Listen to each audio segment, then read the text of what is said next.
Welcome to the Midnight Dreary, your rest stop on the highway of the unexplained. Pull up a bar stool and grab a drink as we present tonight's episode. And here's your host, Justin Wood.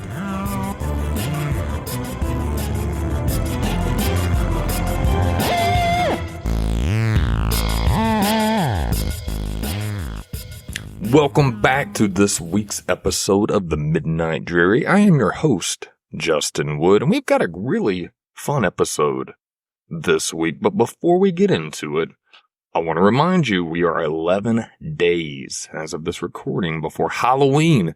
Have you got your costume yet? I've heard from several of you. You've told me what you're going to be. But if you haven't gotten your costume yet, you may not get to choose because you're going to have to take whatever is at the store, and you're going to get something that you really didn't want. I'm just as guilty. I haven't got a costume yet. I wanted to be a wizard this year because my daughter's going to be a witch, and she wanted, me to be a wizard. So I need to order it or go buy it and piece it together. I haven't done it, so I'm just as guilty. Don't do as I say, not as I do. Go out and get your costume as soon as you can, especially if you have little ones and you're buying for them. Grab it. Don't wait till the last second where all the bad costumes are left. And same with candy. I will give myself a pat on the back. We've got the candy ready for trick-or-treaters. In fact, this year, we're doing goodie bags. Pretty fun for them. I think it's 2 pieces of candy inside there and a little toy wrapped in a nice, neat little Halloween-themed bag. I'm curious to see how this works. I think it'll have a really good reception from the kids. In the years past, I usually have the big bowl of candy come to the door. And I, usually just trying to be the fun guy and like, I'll just go through there and grab something. And then you'll have the polite children that just grab a little piece of candy. Thank you. And then you have the little monsters. Yeah. They're dressed like it and they act like it. They just start scooping handfuls of candy. I'm like, whoa, slow down. But you can't start reaching in their bag and pulling it out. Kind of jerk does that. So maybe having it divvied up already will be better. Maybe I could have just handed it out for them last time, but I like letting kids pick their own candy, because if you see something you don't like, I don't know. Speaking of costumes, speaking of Halloween, when I was a kid, my brother and I had 2 classic monster costumes. I was a mummy and he was a vampire, the subject of this week's podcast.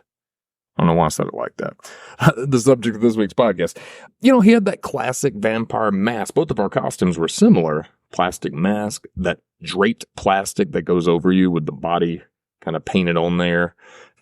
But he had the classic look, the widow's peak on the mask, fangs, of course, with little blood coming out the side. And then it looked like a cape on with the red around little sash or necklace, whatever it was. I remember it. I'm going off of memory, but I'm going to have to go through the family photo album and look it up and see. But that's the typical image of vampires that we've had for quite a long time, and really until Twilight came out years ago. And I think what are they like? I've only seen it, kind of when it's on TV. I never went to the theater and saw it. They're glittery. Is that right? And they live in Washington, I think. So, I like seeing how monsters evolve over time and through the media, but the classic image we've had, and I could be wrong, I'm going to go over my notes in a second here, but I think since Nosferatu in 1922, when that came out, he was more of a monster, Count Orlok, based off of Count Dracula from Bram Stoker's Dracula. And maybe, at some point it evolved into this noble, maybe handsome, charming gentleman, who, very charming, and flies at night and sucks your blood from your neck. So let's talk about that. Let's talk about where vampires and the folklore and the horror behind these creatures, where did it come from? Let's do a deep dive on this. So the idea of a creature that feeds on the life force of the living is probably older than you might think. Across cultures and across millennia, vampire has taken many forms. Let's start at the beginning. Thousands of years ago in the ancient world, vampires, or at least vampiric beings, appear in the earliest myths of human civilization. In Mesopotamia, around 4,000 years ago, There were tales of demonic entities such as, I'm going to butcher this, Lamashtu, okay, maybe I didn't, and Lilitu, figures that would prey on infants and pregnant women, draining their life essence. These demons were some of the earliest examples of supernatural predators. Across the world, similar beings emerged in folklore. In ancient Greece, there were Impusa and Lamia, female demons that would seduce men and then drink their blood. That sounds like a banshee. I wonder if there's similar or crossovers. Even in the Roman Empire, there are stories of striges, blood-drinking witches that flew through the night. And in India, the Vatala, a creature that possessed corpses and was feared for its hunger for the living. Now, while these beings weren't yet the vampire we know today, they set the stage for what was to come. Undead beings who consume the living. And it sounds like there's crossover with other monsters as well. You've got the blood-drinking witches, and then the Vatala that possesses corpses. So kind of zombies there as well. The vampire as we recognize it today really begins to take shape in Eastern Europe during the Middle Ages. In this part of the world, vampires were often seen as revenants, corpses that return from the grave to wreak havoc on the living. In Slavic folklore, the vampire, or Uper, was a grotesque, bloated figure, not the gaunt, elegant guy we was just talking about in modern stories. Grotesque, bloated figure. They were seen as agents of disease and death, especially during times of plague. And let's think about plague. What happened during the Black Plague? Bloated, grotesque corpses across the countryside that had fallen ill from the Black Death. When entire families would fall ill, people would often blame the dead. The fear was that a relative who had recently died was rising from the grave, attacking their own family members and causing sickness. The solution, this is a very middle-aged solution, dig up the body and examine it. If the corpse was found to be unnaturally preserved, or if there was fresh blood at the mouth, it was believed to be a vampire. The next steps were brutal: staking the heart, decapitation, or burn the body. These were the common methods to ensure that the vampire would stay dead, and that's still something we see in most media. Wooden stake right through the heart. These vampiric beliefs spread throughout Eastern Europe, particularly in regions like Transylvania, Wallachia, and the Balkans. And it's from this region we get one of the most infamous figures associated with vampire lore, Vlad III, more commonly known as Vlad the Impaler, or Vlad Dracula. I had to throw in the voice there, Dracula. Kind of fun saying it like that. Let's talk about Vlad. Vlad the Impaler was a 15th century ruler of Wallachia, which is now part of Romania. Though he wasn't a vampire, his brutal methods, particularly his habit of impaling his enemies on spikes, earned him a dark reputation. His bloodthirsty legacy, combined with the folklore of the region, helped inspire the creation of Bram Stoker's Dracula centuries later. I've heard two different stories on that, whether or not he truly was the inspiration for Dracula from Bram Stoker. Some notes say that Bram Stoker never referenced him directly, but Dracula, Vlad Dracula, I believe was his actual name. Dracula, there's some inspiration, I believe, for sure. Or at least maybe some influence, the name, and just his reputation. Let's talk about Vlad's family tree. His father, Vlad II, was a member of the Order of the Dragon. It was an order that pledged to defend Christianity against the Ottomans. It was from this order that Vlad's name, her family name, Dracula, was derived. Dracul means dragon or devil in Romanian, so Vlad the son became known as Vlad Dracula, or son of the dragon. But his legacy didn't just come from his name alone. As we talked about, it came from his reign of terror. He's brutal. He was Vlad Tepes, Vlad the Impaler. There's a story, and maybe I put it in the notes, I know I wrote it down, that he had a gold cup in the middle of the town square, and nobody would steal it. I believe they used the cup to drink water from a well, something like that, or a fountain. Nobody dared take it because they knew what Vlad would do if they were caught. And his favorite method of execution, In the name, impalement. It's a slow, agonizing death. Imagine sharpened stake driven through the body, avoiding vital organs to prolong the suffering.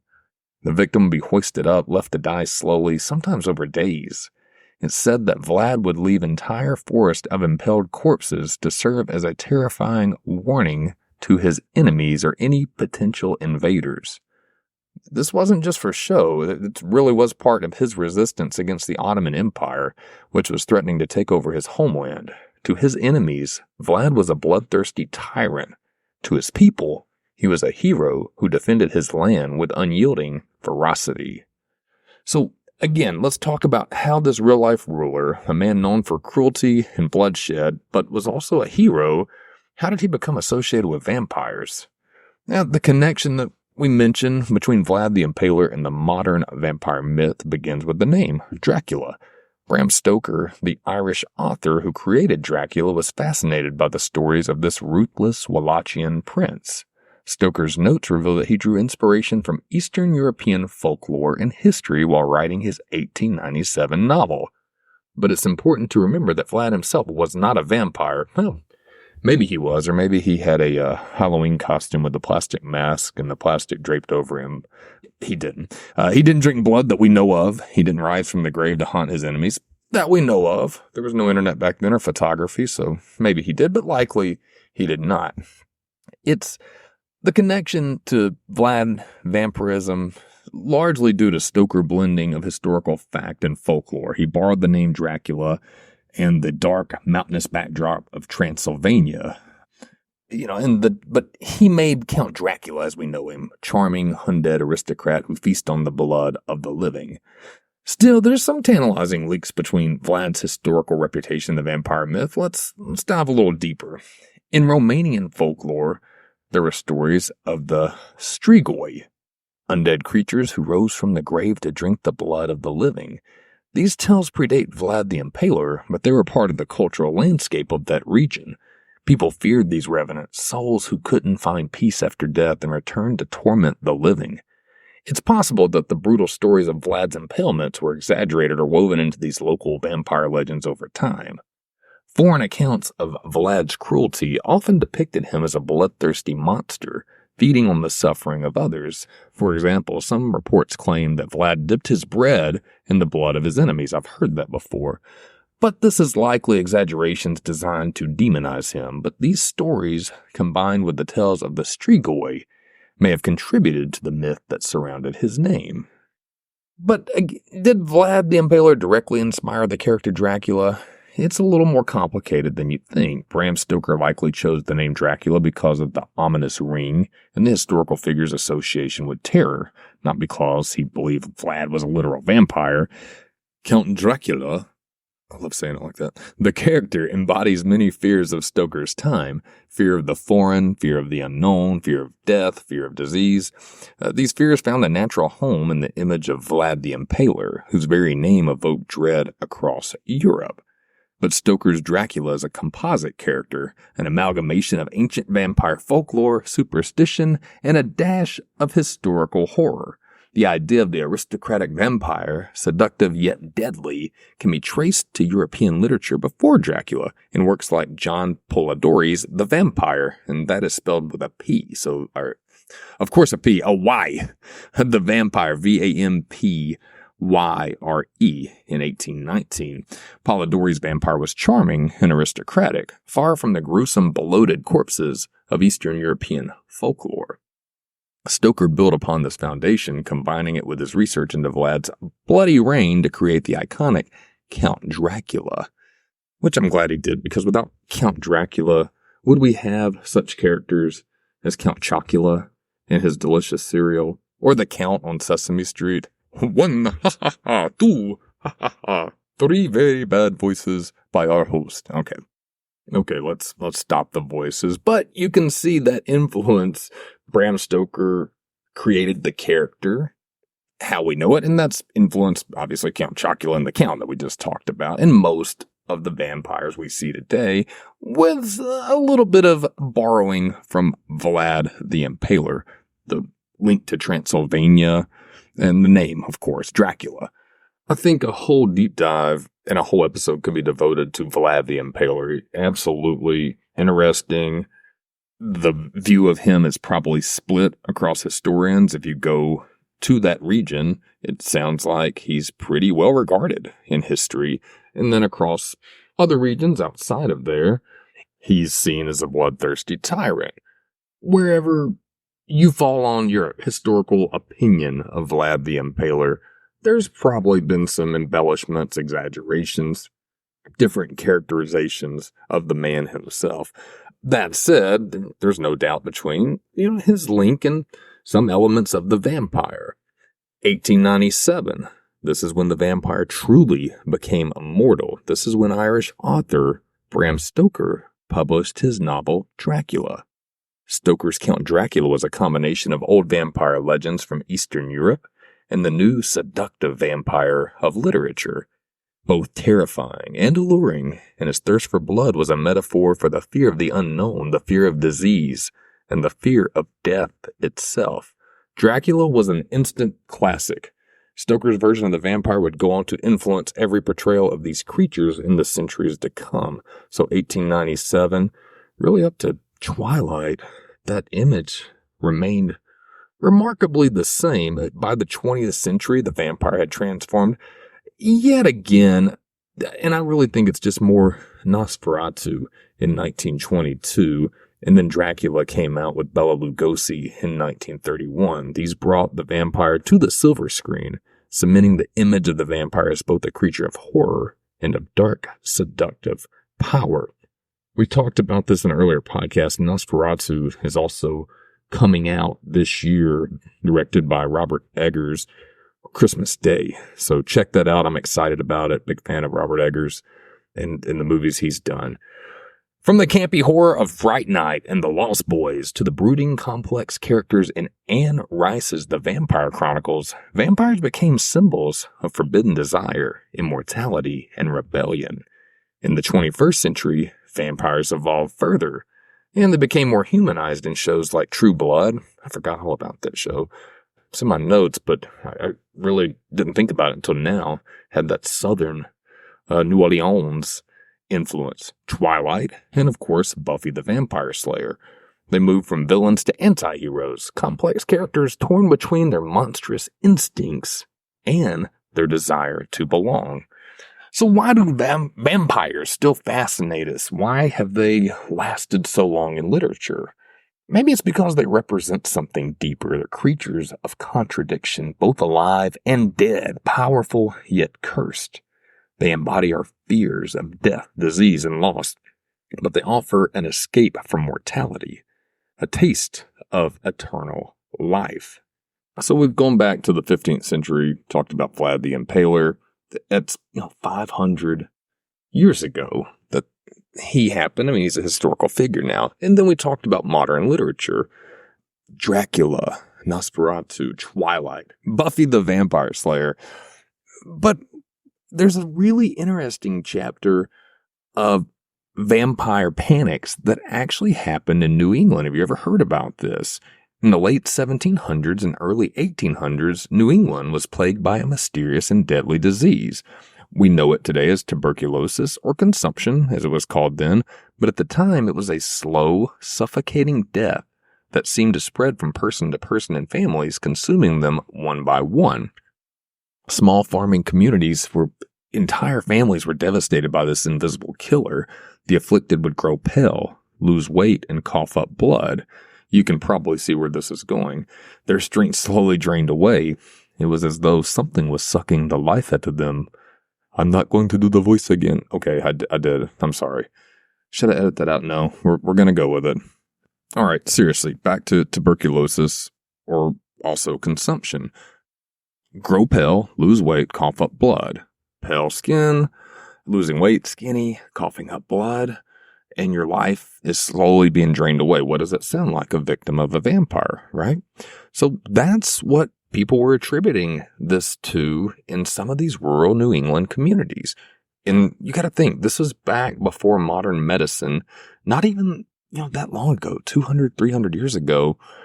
And when you're in grief and you're confused, The surviving family members began to suspect something far darker than just disease. Many suspected vampires were at work. And this wasn't a European nobleman with a taste of blood. These were ordinary town folk, family members pointing the finger at each other. And what they were believing is that once their family was dead, they were not staying dead. Let's go to Exeter, Rhode Island, and some rural parts of Connecticut. This is where the panic spread. People began to exhume the bodies of their recently deceased loved ones, hoping to find evidence that the dead were still among the living in some unnatural way. During these exhumations, they were looking for signs that the bodies had not decomposed, that the corpses had fresh blood in their hearts and around their mouth. They believed that a lot of these people were vampires rising from the grave each night to drain the rest of the surviving family members' life away from them. There's a really infamous case in this vampire panic, and it centers around a young woman, and her name was Mercy Brown. It's 1892. Sidebar, 1892. I had a great-grandmother born in 1892, and I met her in the mid-90s. She lived to be 105, almost 106, so it's always crazy when I see 1892 or 1890s mentioned, and I actually was able to meet my great-grandmother. I still remember her a little bit. She passed away when I was about 11. So she lived to, 105. So she was just born during this. 1892, the small town of Exeter, Rhode Island. Mercy Brown was just 19 years old and she died of tuberculosis. Her family had already lost several members to the same disease. Not long after Mercy's death, her brother Edwin fell ill. The townspeople, gripped by fear, believed that Mercy hadn't truly died. They convinced her father, George Brown, to exhume her body, hoping to find that she was the cause of Edwin's illness. On a cold March day, the townspeople dug up Mercy's grave, and to their horror, they found her body surprisingly well preserved, even though she had been dead for months. Fresh blood was found in her heart. This was all the proof they needed. Mercy was a vampire. Her heart was removed and burned on a nearby stone. The ashes were then mixed into a tonic and given to Edwin to drink. The hope was that this tonic would cure him of the vampire's influence, but sadly, Edwin passed away 2 months later. So, let's talk about this. George Brown was Mercy's father. He had lost his other daughter and his wife years prior. They were also dug up by a party of men trying to find something responsible or search for this vampire. When they dug up Mercy's sister and the mother, they were barely more than bones, but they had been dead for several years. Mercy had only been dead for a couple of months in the New England winter when they dug her up. And my understanding, I've seen 2 articles, but my understanding is she was buried above ground in a stone crypt, and they went and they got her out of that. And she was so remarkably well preserved. Well, if you have a body of a young, I think she was 19 years old, and she passes away, and you keep her out in freezer-like conditions, decomposition is a lot slower. So likely the reason why she was in such good condition was exactly that. She had been really frozen. Decomposition hadn't had a chance to really set in, and they're comparing her to her mother and her sister who had been dead for years and saying, oh, look at those two. They're decomposed, but she is not. This is sad because this is a really rural area. They're trying to attribute these deaths to something. And, I don't want to say common sense because when we look back at the time, they had just learned about what tuberculosis consumption was. I believe it was 7 years prior. But likely it hadn't got to this rural community yet, exactly what tuberculosis was. It hasn't spread to the people, and the vaccine was still 2 or 3 decades away. What does tuberculosis look like? Here's a good writing for that. The emaciated figure strikes one with terror, the forehead covered with drops of sweat, the cheeks painted with a livid crimson, the eyes sunk, the breath offensive, quick and laborious, and the cough so incessant as to scarce allow the wretched sufferer time to tell his complaints. Symptoms progress in such a way, it seems like something is draining the life and blood out of somebody. like a victim of vampirism.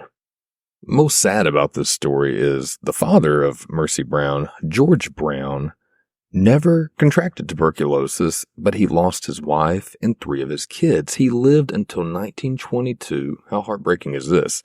Just long enough to see bacteriologist Albert Calmette and Camille Guérin discover the vaccine, which was widely used to treat and cure tuberculosis. 30 years too late. Man, that is absolutely heartbreaking for George Brown. And if you want to know more about Mercy Brown's story, the victim of hysteria and tuberculosis, you can read a great article, The Great New England Vampire Panic. This is from Smithsonian.com, written in 2012, still outstanding, by Abigail Tucker. You can also go on Find a Grave and search Mercy Lena Brown. And she is buried in Exeter, Rhode Island, in Chestnut Hill Cemetery. And there's actually a picture of her. Lovely young lady. Must have been taken a couple years prior to her death. Those old black and white pictures, man, they are a little gloomy. She doesn't look happy in that photograph, but she had probably gone through a lot in rural New England. With that said, I think we've done a lot of great covering of vampires. Back to 4,000 years, all the monsters that contributed to what they would later become. Vlad Dracula, Vlad the Impaler, his gory ways of treating people in his town and his enemies, the Ottomans. And now the twist of vampires, what you look at with Twilight and Hollywood. I think there's a lot of good movies out there. Let me recommend some to you if you're interested in checking out a couple of vampire flicks. We may have covered a few of these, but classic vampire movies. Dracula. This is the one with Bela Lugosi, the one that started it all. 1931, directed by Todd Browning. Or maybe 9 years before, Nosferatu. 1922, silent film, one of the earliest vampire films, featuring the eerie Count Orlok. Or let's go back to 1958, The Horror of Dracula, starring Christopher Lee. What about modern takes on vampires? Interview with a Vampire. This is based on Anne Rice's novel, released in 1994. Starred Brad Pitt and Tom Cruise. A moody gothic exploration of vampire life. Here's a couple of movies. I have not seen this one. Let the Right One In, 2008. A haunting Swedish film about a young boy who befriends a mysterious girl who turns out to be a vampire. A chilling, emotional take on the genre. Blade. How did I forget Blade, man?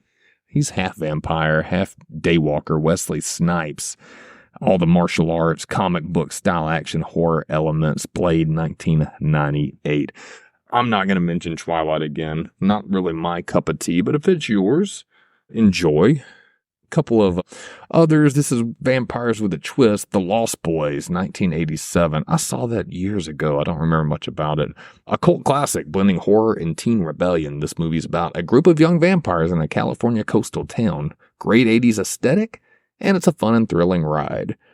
30 Days of Night, 2007. Set in a remote Alaskan town where the sun disappears for 30 days. Terrifying film follows residents as they are hunted by a pack of savage vampires, dark and bloody. It's a refreshing take on a vampire survival horror.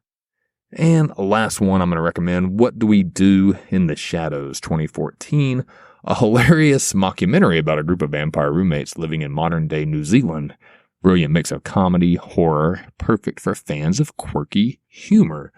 There was also an episode of Are You Afraid of the Dark? I always will recommend Are You Afraid of the Dark. Still, one of, if not my favorite show from the 90s. Actually, 2 episodes. Wrote them down here. One was The Tale of the Night Shift. This is apparently one of the darker episodes and a fan favorite among Are You Afraid of the Dark enthusiasts. Let's read this one. This was season 5, episode 13, aired in 1996. And again, it repeats one of the scarier episodes. The story takes place in a hospital where a teenage girl named Amanda is working the night shift. Strange things start happening when patients begin to mysteriously lose blood.